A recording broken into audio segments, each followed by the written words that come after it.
भगवान ने कहा नारद क्या देख रहे हो? नारद कहने लगे भगवान अगर आपकी आज्ञा हो जाए तो हम इस तालाब में स्नान कर सकते हैं क्या? भगवान बोले क्यों नहीं, करो, बिल्कुल करो। नारद बाबा ने वस्त्र उतारे और वस्त्र उतार करके परीक्षित जी एक डुबकी लगाई और जैसे ही एक डुबकी लगाई तो भगवान ने अपनी माया दिखाई। नतीजा कुछ और हो गया कि नारद बाबा ने लगाई एक डुबकी, नारद के तन की हुई गई कुड़की। एक डुबकी लगाते ही भगवान कन्हैया ने माया का जाल फैला दिया। कैसी लीला है ईश्वर की, नारद बाबा बनिए लड़की। एक डुबकी लगाते ही उस सरोवर में बहनाओ नारद बाबा लड़की बन गए। और जब लड़की बन गए हुआ ये, भगवान वहां से अंतर ध्यान हो गए। अब नारद बाबा को ये भी मालूम नहीं है कि हम कहां से आए थे, कहां जाना है, कौन हमारी माता है, कौन हमारे पिता है, याददाश्त भूल गए। बड़े सुंदर बने हुए हैं। माफी चाहेंगे भक्तों, हमें आपको भगवान इस पवित्र भूमि पर कितना सुंदर बना के भेजता है, अपने में कोई कमी तो रखता नहीं। और जब हम आप इतने सुंदर हैं तो नारद को जब माया के द्वारा लड़की बनाया होगा भगवान ने, तो नारद कितने सुंदर लग रहे होंगे। कवियों की कल्पना तो ये है कि नारद जो थे परीक्षित जी, अरे बेटा हरे फूल ना की फुलवारी है शोभा, अरे तेरा इलाज तुम्हारी है बेटा।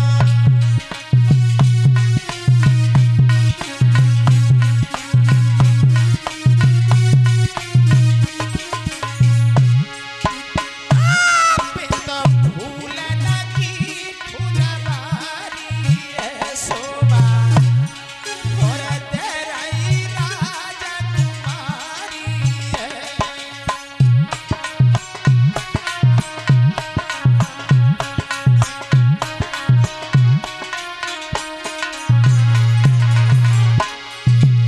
उसी वन में एक शीरध्वज नाम का राजा आ गया। राजा की नजर जब नारद के ऊपर पड़ी तो देखता का देखता ही रह गया। लाला राजा ने जब ही निहारी है सोई, अरे मन की बात बिचारी है।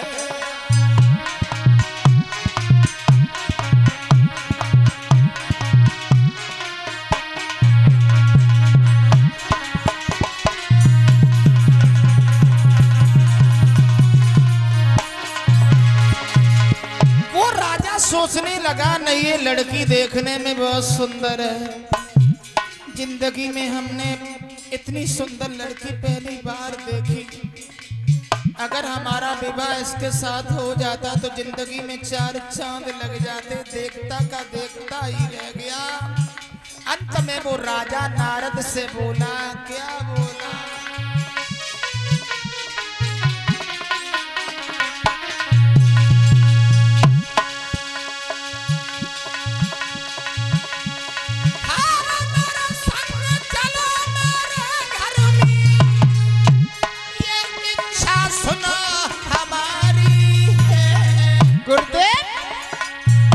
पत्नी व्रत पालन करूं सदा, तुम बना हमारी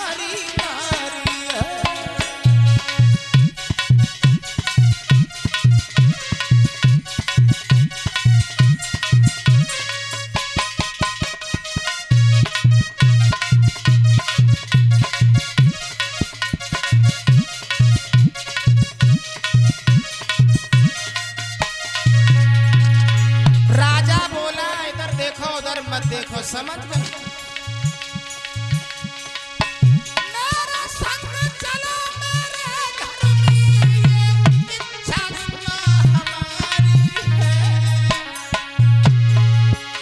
पत्नी प्रतिपालन करूं सदा, तुम बनो हमारी नारी।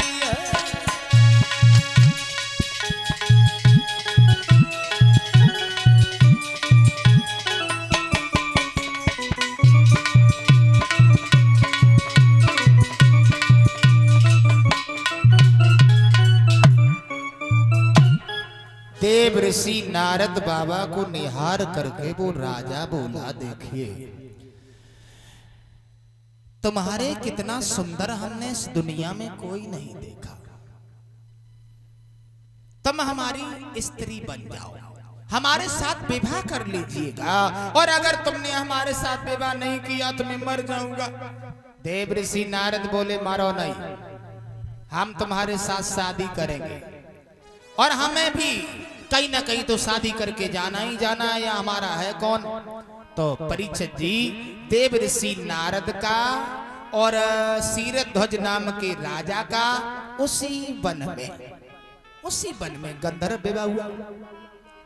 और वैसे भक्तों एक बात हम आपको और बता देना चाहते हैं, विवाह जो होते हैं वो कई तरीके के होते हैं। विवाह जो होते हैं ये कई तरीके के होते हैं। एक तो होता है विवाह, एक होता है ब्याह, एक होता है गंधर्व विवाह, एक होता है स्वयंवर। अंतर होता है इनमें। स्वयंवर होता है जो लड़की अपने मन से लड़का को चुने, उसे स्वयंवर कहते हैं। गंधर्व विवाह कहते हैं, पहले जो गंधर्व विवाह होता था उसे आजकल कहते हैं लव मैरिज, यानी प्रेम में शादी। विवाह कहते हैं विवाह, जरा गौर करें सभी लोग, विवाह कहते हैं विवाह, बाद में जिसकी बहा हो जाए विवाह। अब बिहार 20 लाख की शादी करी, बादल हो गई, आहा मिट गए, ये ब्याह होता है। आजकल विवाह नहीं होते, अब ब्याह होते हैं। नारद बाबा का शीरध्वज नाम के राजा का गंधर्व विवाह हुआ लला, और जब गंधर्व विवाह हुआ तो राजा नारद को लेके यानी अपने घरे आए। नतीजा ये हुआ कि भगवान ने नारद की याद तब तक नहीं करी लला,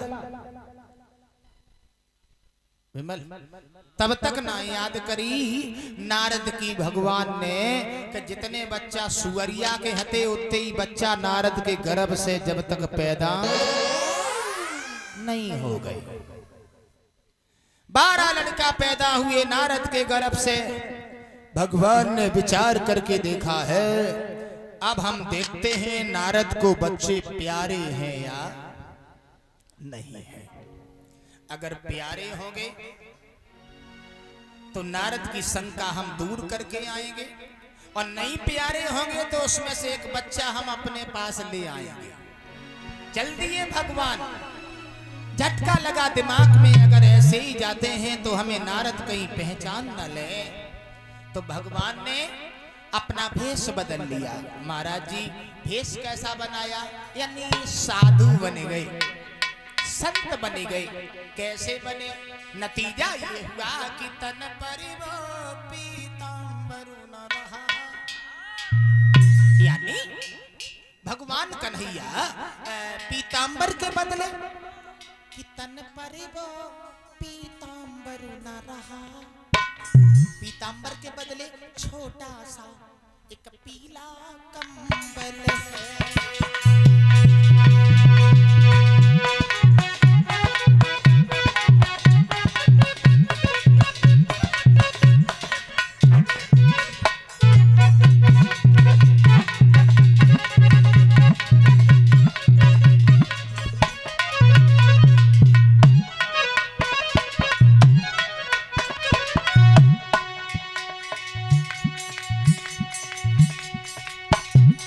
भगवान कन्हैया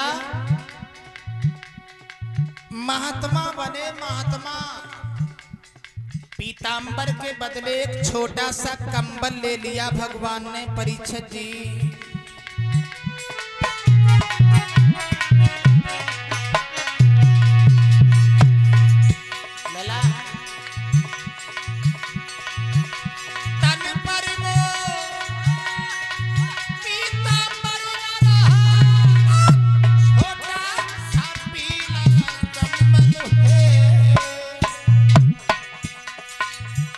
वो शंख नहीं वो चक्र नहीं, तन में दंड कमंडल है।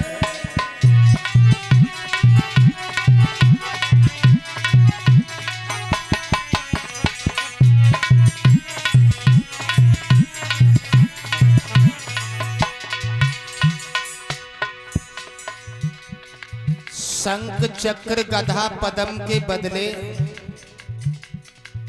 हाथ में कमंडल ले लिया भगवान ने नारद की शंका को दूर करने के लिए। आहा, और क्या किया भगवान ने?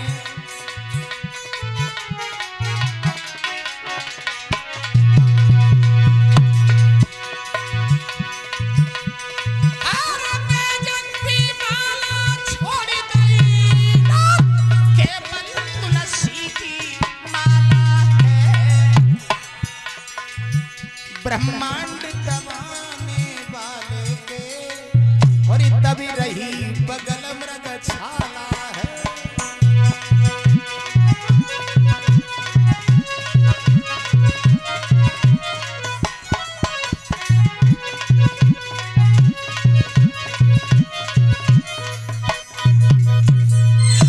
भगवान कन्हैया ने मेरी बहनाओं अपना वेशभूषा बदल लिया, महात्मा बन गए। शंख चक्र गधा पद्म के बदले परीक्षित जी हाथ में कमंडल उठा लिया और पीतांबर के बदले पीला कंबल ले लिया और महात्मा बनकर के भगवान कन्हैया नारद की कुटिया पे पहुंच गए। आवाज लगाई माताम भिक्षाम देही, और जो नारद के कान में आवाज पड़ी कोई संत आए हैं भिक्षा मांगने के लिए, भिक्षा लेकर के चल दिए नारद। 12 बच्चा जो रहे वो सब पीछे ही पीछे चल दिए। कोई घुटुअन सरक रहा है, कोई पैदल भाग रहा है, कोई गोदी में है। वाह भाई वाह, भगवान देखते ही देखते बड़े मुस्कुराए, नारद तुमने तो बड़ी उन्नत करी है। इतने बच्चा मन ही मन में सोचने लगे नारद, भगवान कन्हैया इतने बालक हैं, आज नारद की शंका को दूर करके हम जरूर जाएंगे। नारद ने कहा महात्मा जी लीजिए भिक्षा। भगवान बोले हम ऐसे वैसे साधु नहीं हैं जो भिक्षा मांगते फिरे। नारद कहने लगे तुम तो भिक्षा मांग रहे थे। तो भगवान ने एक सवाल किया है, देवी ये बच्चा किनके हैं? नारद बोले सब आपाई तो हैं। भगवान बोले तो इसमें से एक बच्चा हमें दे दो जो तुम्हें प्यारा ना हो। भगवान बोले कैसे? सुन रही हो? एक बच्चा मुझे दे दो जो प्यारा ना हो। देवऋषि नारद बोले का बुद्धि खराब है तुम्हारी? हमारे बच्चे 12 हैं और 12 में से एक जो प्यारा ना हो, कैसी बातें कर रहे हो? बुद्धि खराब है, चले जाओ कमंडल उठा करके, एक भी बच्चा नहीं दोगी, समझ गए? भगवान बोले हम एक बच्चा लेके जाऊंगा। नारद बोले एक भी नहीं दूंगी। भगवान बोले लेके जाएंगे। परीक्षित जी नतीजा ये हुआ, भगवान ने माया हटाई, ना कोई राज ना कोई दरबार, सब माया का जाल था। भगवान ने कहा नारद अब तुम्हारी शंका दूर हो गई। नारद बोले प्रभु जी शंका तो दूर तभी हो गई थी जब एक बच्चा पैदा हुआ था, और जे बढ़िया रो जो सुअरिया के 12 ही बच्चा आते को 50-60 होते तो सारी जिंदगी तो बच्चन में ही निकल जाती। भगवान बोले तो हमारी लीलाओं में कभी शंका नहीं करना, क्योंकि तुलसीदास जी कहते हैं कि हरि अनंत हरि कथा अनंता।